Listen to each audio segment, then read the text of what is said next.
Voter list থেকে নাম বাদ অথবা বিবেচনাধীন, এই অভিযোগে উত্তর 24 পরগনার হিঙ্গলগঞ্জে বিক্ষোভ। রাতেই রাস্তায় আগুন জ্বালিয়ে অবরোধ করে বিক্ষোভ দেখান গ্রামবাসীদের একাংশ। হিঙ্গলগঞ্জের লেবুখালী থেকে হাসনাবাদগামী রাস্তার শাহাপুর মোড়ে বিক্ষোভ দেখান স্থানীয় বাসিন্দাদের একাংশ।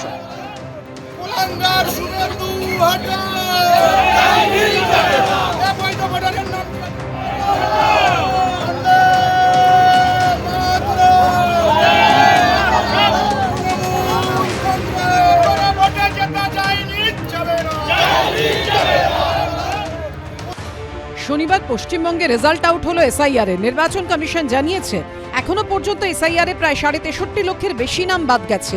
নির্বাচন কমিশন সূত্রে পাওয়া জেলাভিত্তিক পরিসংখ্যান অনুযায়ী উত্তর 24 পরগনায় 1,42,297 এবং নদিয়ায় 2,76,000 নাম বাদ গেছে। তাৎপর্যপূর্ণ বিষয় হলো এই দুই জেলার একাধিক বিধানসভা কেন্দ্রে মতুয়া ভোট বড় ফ্যাক্টর। এসআইআর শুরুর পর থেকেই মতুয়ারা দুশ্চিন্তায় ছিলেন, ভোটার তালিকায় তাদের নাম থাকবে তো, তাদের ভোটাধিকার থাকবে তো। এই নিয়ে বিজেপি এবং মোদী সরকারের বিরুদ্ধে ক্ষোভও উগরে দিয়েছিলেন অনেকে।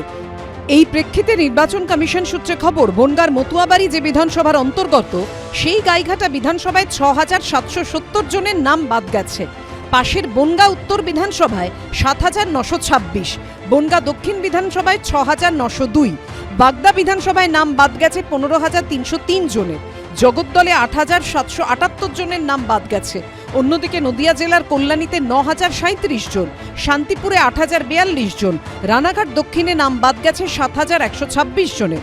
শনিবার প্রথম ধাপে চূড়ান্ত ভোটার তালিকা প্রকাশের পর বনগাঁর মতুয়াবাড়ির সদস্য এবং বিজেপি সাংসদ শান্তনু ঠাকুরের মুখে শোনা গেছে আশ্বাসের সুর। কার নাম বাদ যাবে কি হবে সেটা আমরা বলতে পারবো না, সেটা আমাদের বলারও কথা নয়।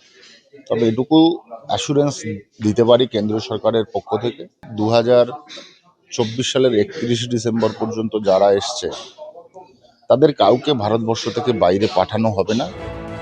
এই প্রেক্ষাপটে অনেকে আবার মনে করিয়ে দিচ্ছেন, এসআইআর আবহে মতুয়ারা যখন দুশ্চিন্তায় তখন এই শান্তনু ঠাকুরই ইঙ্গিতপূর্ণ মন্তব্য করেছিলেন।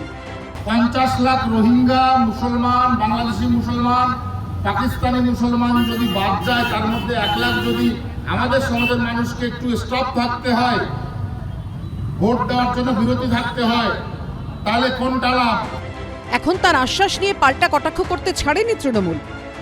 পশ্চিমবাংলায় যেখানে যেখানে মতুয়া অধ্যুষিত এলাকা, সেখানে প্রায় 90% মতুয়াদের ভোট কাটা গেছে, যারা ওপার বাংলা থেকে এসছে। এটা আগের থেকেই আমরা বলে এসেছি যে এই এসআইআরে সব থেকে যদি বাদ যায় সেটা মতুয়ারাই বাদ পড়বে। আর আজকে সেটা সত্য হয়ে গেল, আর প্রমাণ হয়ে গেল যে মতুয়াদের ভোটটা নেওয়ার সময় আজকে তারা নিল, কিন্তু আজকে ভোটটা কেটে দেওয়ার সময় সেই মতুয়াদের ভোটটা কেটে দিল। এতদিন ধরে যে আশ্বাস শান্তনু ঠাকুর দিয়ে এসেছিল যে আমরা ভোট করে দেবো, আমাদের এখানে মতুয়া কাট করলে তোমাদের কোনো ভয় নেই, আজকে সেই শান্তনু ঠাকুর আজকে তার পুরো ভোট পাল্টে গেছে একেবারে। পশ্চিমবঙ্গে প্রায় 2,87,00,000 মানুষ নমশূদ্র সম্প্রদায়, যার সিংহভাগই মতুয়া। মতুয়াদের একটা বড় অংশই হলো বাংলাদেশ থেকে আসা উদ্বাস্তু। উত্তর 24 পরগনার বনগাঁ এবং নদিয়া জেলার কৃষ্ণনগর ও রানাঘাট, এই 3টি লোকসভা কেন্দ্রে মতুয়া ভোট গুরুত্বপূর্ণ ফ্যাক্টর। রাজ্যের 74টি বিধানসভা কেন্দ্রে মতুয়া ভোটাররা গুরুত্বপূর্ণ ভূমিকা নেন। এসআইআর নিয়ে এই তুমুল হট্টগোলের মধ্যে মতুয়া ভোট এবার কোন দিকে যাবে সেটাই দেখার। রুমা পাল ও সমীরণ পালের রিপোর্ট, এবিপি আনন্দ। এবিপি আনন্দ, এগিয়ে থাকে, এগিয়ে রাখে।